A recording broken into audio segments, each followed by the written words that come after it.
going on, Headliner Nation? The tight end whisperer himself, Kyle, back with the Fantasy Headliners. Our second show of the day here on Wednesdays is all about tight ends, the football kind. And you know us here at the Fantasy Headliners, we love ourselves a good tight end. And don't forget, with our start and sit shows, we have really revamped the process, giving you a score and numbers and categories to actually look at to help you make a decision as you're setting your lineup for the week. And then we follow it up on Thursdays with our rankings for every position to touch on things that have changed and to really help you outline specific guys that you might have one or another. The scores that you see under each person is really my confidence level. How confident am I that this guy is going to be worth a start in your fantasy lineup? The higher the number, the better.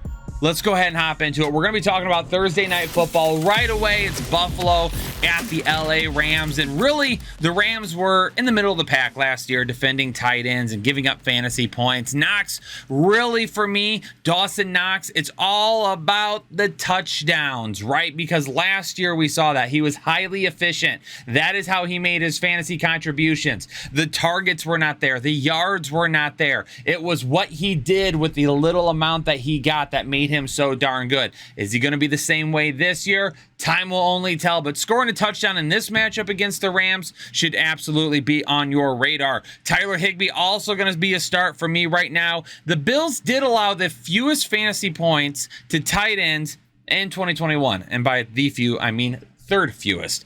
And Tremaine Edmonds is the guy that typically will move over and guard those tight ends. But what the issue is Tremaine Edmonds is not great in coverage. And we know Matthew Stafford, his elbow's a little sore right now. So maybe a little dink and dunks to Tyler Higbee is something we could see, especially if there is no Van Jefferson this week for the LA Rams. Tremaine Edmonds allows an 81% catch rate to tight ends and the fifth most fantasy points per route run to tight ends when he covers them. For me personally, on this bandwagon, going with Tyler Higbee as a start this week. New Orleans and Atlanta is going to bring one guy. We all know who that is. It's Kyle Pitts is the starter there. Atlanta only allowed 7 fantasy points per game last year to tight ends. And really for me, it's kind of a mixture of how do they really end up utilizing Taysom Hill? Is he even available as a tight end on your platform? Because some he may not be. And then what really volume is going to be left over after all of the wide receivers and Alvin Kamara get their fair share? So Taysom Hill, Adam Troutman, neither of them are really guys I'm super excited about right now. For Kyle Pitts, New Orleans was good against the tight ends last year, but Kyle Pitts isn't your normal tight end. He's going to be lined up in the slot. He's going to be lined up out wide. We know he's going to get the targets. We know he's going to be a main focal point of that offense. Can he find the end zone? That's what we're asking this year. Cleveland and Carolina is going to bring my Manscaped must-watch matchup of the week. Do not forget, head on over to manscaped.com. Use code word headliners when you check out. 20% off your entire order and free shipping. Get yourself cleaned up and looking real nice and feeling real good for the season this year. Manscaped.com. This is my Manscaped must-watch matchup. Really for one reason and one reason only. It's David Njoku. And I was going to throw out a Prize Picks prop for David Njoku, but they don't have any right now. So I had to do Manscaped must-watch matchup instead because I am absolutely excited for what David Njoku could do this week going up against Carolina. Carolina linebacker Damian Wilson is who typically will cover tight ends in that defense. And last year, he allowed the most fantasy points per route and a catch percentage of 79% to opposing tight ends when he lined up against them. Carolina offers a tough matchup for their wide receivers, the Browns, on the outside. You know what that's going to do? It's going to set up David Njoku really, really nicely to have a big day because I believe Njoku is going to be a focal point of this offense in 2022. And for Ian Thomas and Tommy Tremble, I mean, neither guy's really made an impact. Tremble could be a red zone threat, but if that's really all he is, maybe he gets a couple of targets in a game and then a little dink and duck touchdown to the tight end. I'm not with that. CMC, DJ Moore are going to be the 1s and 2s. It's really going to be hard for these guys to break through, knowing that you've got, a Terrace Marshall Jr. waiting to take that next step. You still got Robbie Anderson out there. So for me, I'm going to be off both of these guys unless they show me something more coming up soon. San Francisco and Chicago is going to bring us 2 tight ends that we can start this week. Roquan Smith normally sees tight end duties, and now he did hold out for 11 days, and he's back. Normally, he'll see a lot of tight end coverage duties for the Chicago Bears. He allowed an 81% catch rate last year. Now, here's the good thing.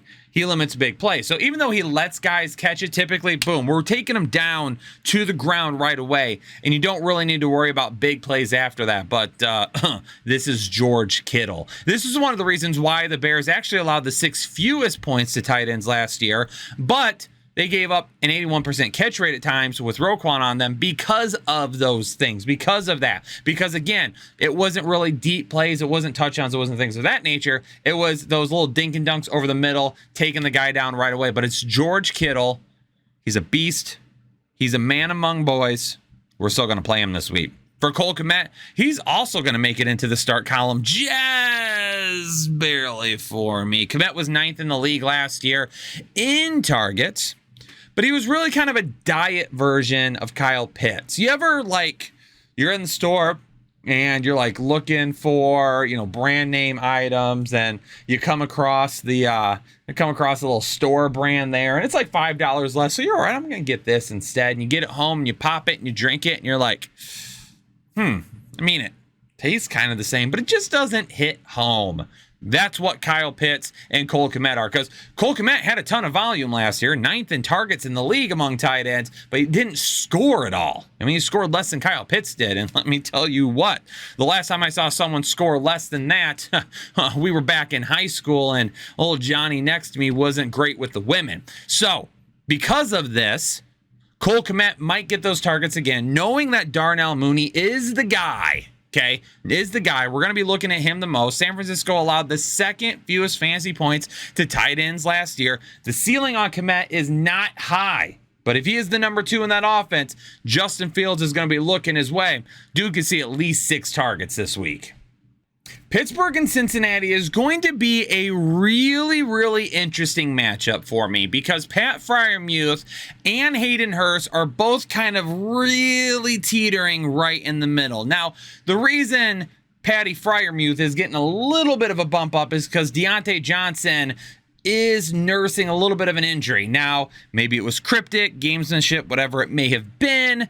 Today, when he talked, it was kind of like, I'm trying to do all that I can, but we'll see what happens. He wasn't really giving us a whole lot. So because of that, Freiermuth could see a little bit of extra this week. Now, the Bengals did allow the 6th most fantasy points to tight ends last season. And, I'm not a huge fan of this matchup, but like I said, the exception for potential TD is there. And also knowing that Deontay Johnson is hurt, we've got him kind of teetering right on that start line. The same way that Hurst is kind of teetering right below it. Now, the issue with Hayden Hurst, he gets Devin Bush, who typically guards tight ends in coverage. He's not that good doing that, but it's everyone around him. When you've got Jamar Chase, when you've got Tyler Boyd, when you've got T. Higgins, when you've got Joe Mixon, how can you get a good amount of reps to Hayden Hurst, especially if it's a game that you run away with? That's my question. That's why he's got a 14 and a sit. If it wasn't for that, if I could take him and just bump him up a little bit more, we'd be seeing Hayden Hurst as a start. Dallas Goedert, TJ Hawkinson. This is going to be a really fun tight end matchup to watch in Detroit. Your boy's going to be there. We've got sweet tickets. I'm taking my son for his first Lions game ever. It is the first standing only crowd in Detroit since Thanksgiving in 1997 or something crazy like that. It has been a really long time.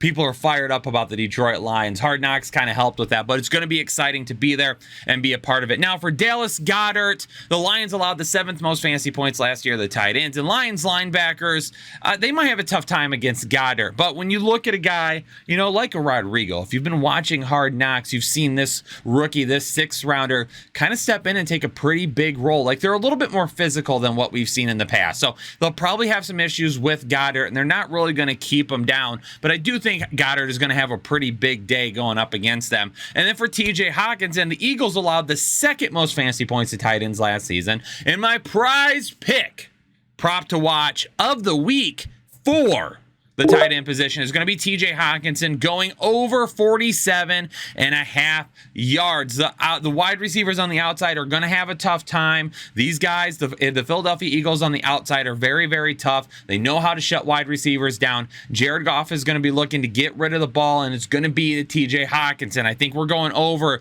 those 47.5 yards. Let's go ahead and lock that in over on Prize Picks by going to prizepicks.com or downloading the app. Use code word headliners when you sign up for a free account. If you deposit up to $100, they're going to match it for you. So do that right now over on Prize Picks.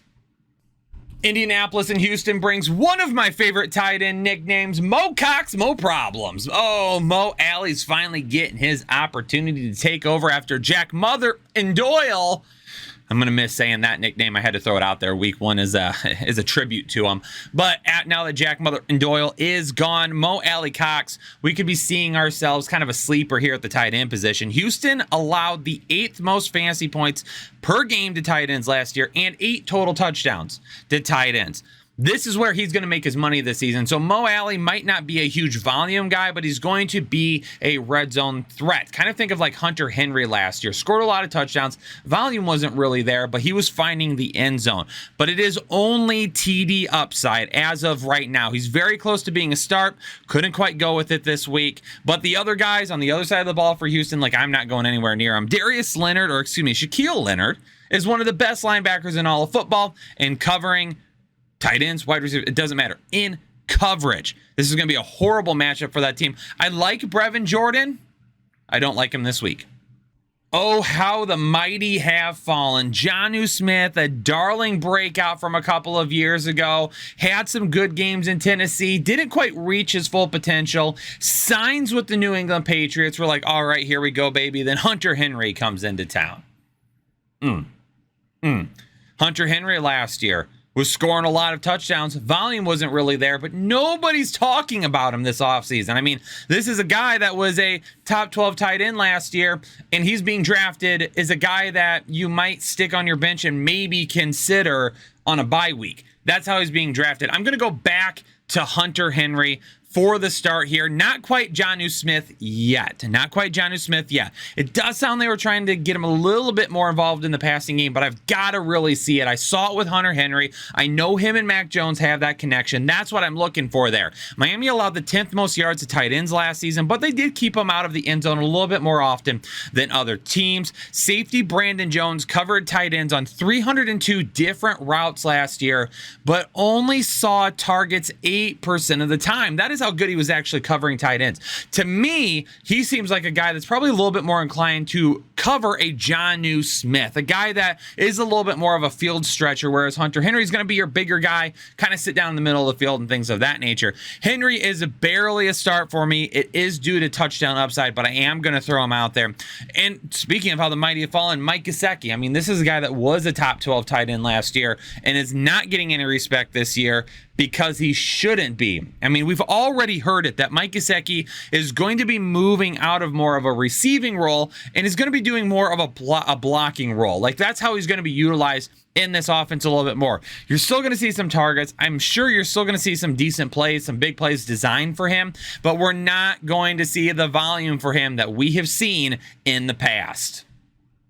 Mark Andrews draws my first perfect score of the new system this year because why? He is an absolute beast. The Jets allowed the 5th most fantasy points per game last season, the tight ends. They have got tough matchups on the outside for the wide receivers. Mark Andrews is going to feast this week. He is going to go crazy. And then CJ, Who's Your Mama, and Tyler Conklin. Both of these guys are going to be sits for me. Conklin's just a little bit closer because I do think we could end up seeing Conklin kind of be that guy. He was that guy last year for Minnesota, saw a decent amount of targets. For me, not really kind of stressing that right now in week 1. I mean, if you're having to start Tyler Conklin in week 1, you kind of messed up your draft as it is. I mean, they've had their stretches in the past where they have been decent players. This might not be the best matchup for them here in week 1, but we'll see. It's a good matchup. They're going to have some better matchups. We'll see if they get involved or not. Jacksonville at Washington. A couple of my all-time favorites. Evan Ingram, who I can't start this week. He might be a start in a couple of weeks. Let's see how Trevor Lawrence kind of connects with him. We'll see how that works out, but not in week one. We're not going to go with it in week one. And as far as Logan Thomas goes, he's continuing to work his way back from injury. How healthy is he? That is really the question for me. I don't know how healthy he is yet, so I'm not willing to run him out there yet. But again, if you've got either of these guys as your starter right now, you probably messed up your draft. So to just leave them as a sit for week one isn't really that big of a deal because we're looking at other guys to help us.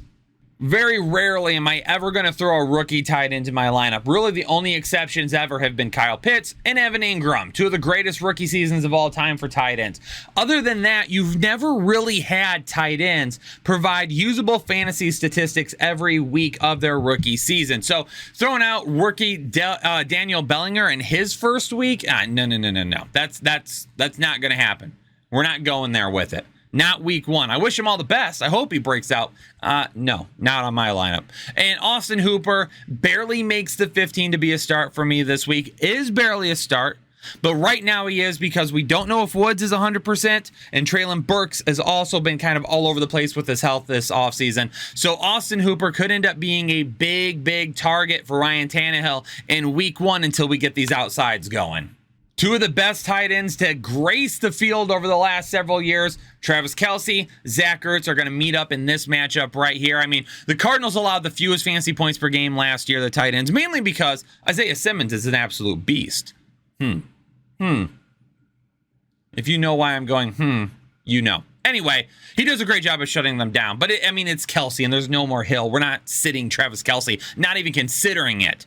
For Zach Ertz, KC last year, they did play well against tight ends, but the defense isn't quite the same, right? It's not the same defense we've seen from KC recently. I'm expecting a tough matchup here for Zach Ertz, but not enough to sit him. But keep an eye on his health. That's one of the reasons that we're kind of monitoring it right now.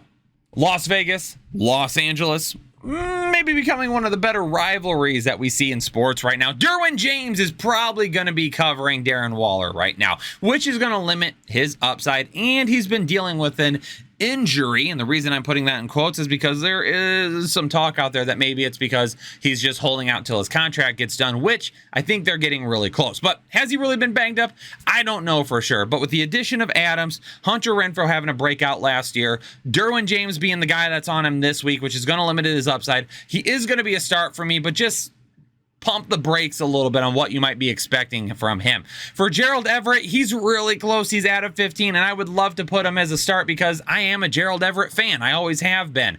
Is this going to be the season for him? I would be more inclined to say yes if they didn't have Keenan Allen, if they didn't have Mike Williams, if they didn't have Joshua Palmer, if they didn't have Guyton, if they didn't have Austin Eckler, if they didn't have all these guys around him that are great pass catchers. I would be willing to bet a little bit more on Gerald Everett, but until I see him really pop off, can't do it. Green Bay and Minnesota, one of my best tight end calls from a couple of years ago when I told people to go out and grab Robert Tonyan before his huge stretches of games. And then Irv Smith, who I'm hoping might be one of my better calls sometime in the future. Listen, Big Bobby Tonyan, right now he's still a sit. I mean, how healthy he is, still kind of questionable right now. Being careful with him. If he comes back and he's healthy, we could see a real great connection there with him and Aaron Rodgers, because we saw it from a couple of years ago. Irv Smith is a tricky one for me. I'm waiting on him to be a thing. Kind of beat up this preseason a little bit. And this could be the year. But are we okay with it week one? How's he going to be utilized? What's the upside going to look like? How healthy he is. These are all questions that I'm waiting to answer for myself. Now, if you drafted Irv Smith as your tight end one and you don't have anybody else, don't drop him to go pick up somebody else to start, okay? He's close enough to the 15 right now that if you had to go with him, I wouldn't hate you for it.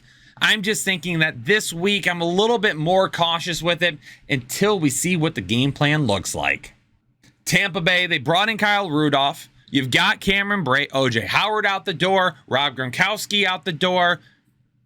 They're not going to be a thing, people. Yes, they might score a touchdown from time to time. Yes, they might have a decent game from time to time. But when you have Leonard Fournette, when you have Mike Evans, when you have Chris Godwin, when you have Russell Gage, when you have Julio Jones, there's not a whole lot left over. They're going to run the football this year. They're going to be effective with it on the ground. You've got 4 wide receivers that you could run out at any point in time, and you've got a running back that was excellent in the passing game last year. So how crazy do we think Rudolph and Brate are going to be? Like, if you're starting them week 1, come on over here and let me check your head real quick, because I'm feeling like you may have been dropped on your head as a kid. We got to get that looked at. For Schultz, Dalton Schultz is going to get a perfect score from you this week. Devin White has been the primary coverage for tight ends from Tampa Bay over the last couple of years, and he allows an 81% catch rate. Schultz is the 1B to CeeDee Lamb, who is the 1A, but he is the safety blanket of Dak Prescott. You got a 40-year-old Jason Peters coming in at the last minute to try and fit into where the injury to Smith has kind of hurt this offensive line now. We might be seeing with that Bucs pass rush, Dak trying to get it out a little bit quickly, and if he does, Dalton Schultz is going to be the guy catching it majority of the time. Monday Night Football brings me my favorite tight end nickname right now. Albert, are you okay? Albert, are you okay?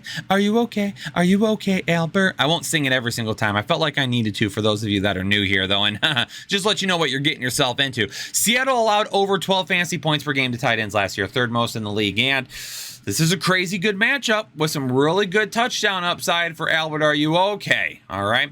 He's going to need to fight through a few other things for targets, though, because, again, you've got a Javonte Williams and you got a Melvin Gordon, both great coming out of the backfield. You got a Jerry Jeudy, you got a Cortland Sutton, you got a KJ Hamler. You've got guys all over the place. So Albert, are you okay? To me, in week 1 is more of a high potential touchdown upside, knowing that Seattle has had issues guarding them in the past. If you're starting Albert, are you okay? Just keep in mind that the ceiling probably not all the way up here right now. And then Noah Fant, surprisingly, is actually going to fall into a start category for me this week, just barely. Denver allowed just under 10 fantasy points per game, but I think Noah Fant could end up being a safety blanket for Geno Smith. And we're going to see Geno maybe getting rid of the ball a little bit quickly. Maybe DK Metcalf and Tyler Lockett, that connection really isn't going to be there quite yet. Noah Fant could end up being a great safety blanket and safety outlet for Geno Smith. But ladies and gentlemen, there you have it. If you're new here to the Fantasy Headliners and this is your first video, I need you to hit the like button and I need you to subscribe. If you watch this video and you didn't subscribe, I'm going to need you in the comments down below. Tell me why. Tell me why you didn't subscribe, because I'm going to need to tell you that you're crazy, because this is the best content you're finding on YouTube, ladies and gentlemen. Like button, subscribe, comments, do all 3 or 2 if you're already a subscriber. And I'm going to get out of here. Peace out. Stay safe. Stay healthy. Make sure you check out all the rankings videos tomorrow, and I'll catch you on the next episode of the Fantasy Headliners.